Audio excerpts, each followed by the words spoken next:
भारी बारिश की वजह से चेन्नई शहर में दरिया में तब्दील हो गया। लोग जान जोखिम में डालकर घर से बाहर निकल रहे हैं। पेराम्बूर इलाके का हाल सबसे बुरा है। यहाँ लोगों के घरों में पानी भर गया है। पेराम्बूर इलाके में काम पर जा रही एक महिला खुले गटर में गिर गई। वक्त रहते लोगों की उस पर नजर पड़ गई और काफी मशक्कत के बाद उसे गटर से बाहर निकाला गया। पीड़ित महिला को उठाकर लोगों ने सुरक्षित जगहों पर लिटाया, जहां काफी देर बाद उसे होश आया। वहीं केके नगर इलाके में भी वाटर लॉगिंग से जनजीवन बुरी तरह अस्त व्यस्त हो गया है। कि रूस ने यूक्रेन पर हमले के लिए ईरान के बाद चीन के ड्रोन का इस्तेमाल शुरू कर दिया है। यूक्रेन जंग ने ड्रोन को खतरनाक हथियार के रूप में एक नई पहचान दी, क्योंकि कई देशों ने उनमें ऐसी तकनीक का इस्तेमाल किया कि दुश्मन परेशान हो गया।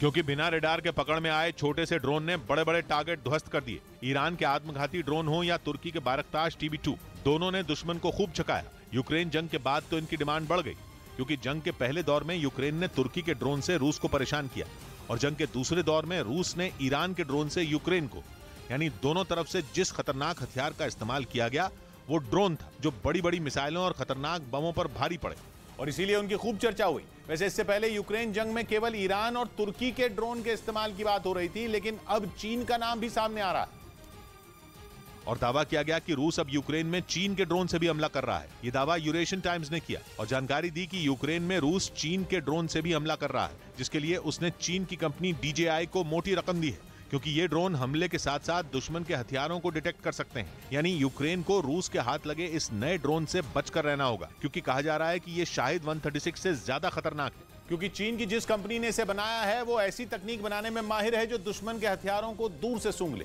वैसे यूक्रेन के मंत्रियों ने मार्च में भी ये मुद्दा उठाया था और रूस पर आरोप लगाया था कि वो यूक्रेन के हथियारों की जासूसी कर रहा है, जिसके लिए वो चीन की DJI कंपनी के ड्रोन इस्तेमाल कर रहा है, लेकिन तब इसका कोई सबूत नहीं मिला था। वैसे सबूत अब भी नहीं है, क्योंकि यूक्रेन जंग की शुरुआत में ही चीन की DJI कंपनी ने कहा था कि वो रूस के साथ काम नहीं करेगी, क्योंकि वो जंग का विरोध करती है।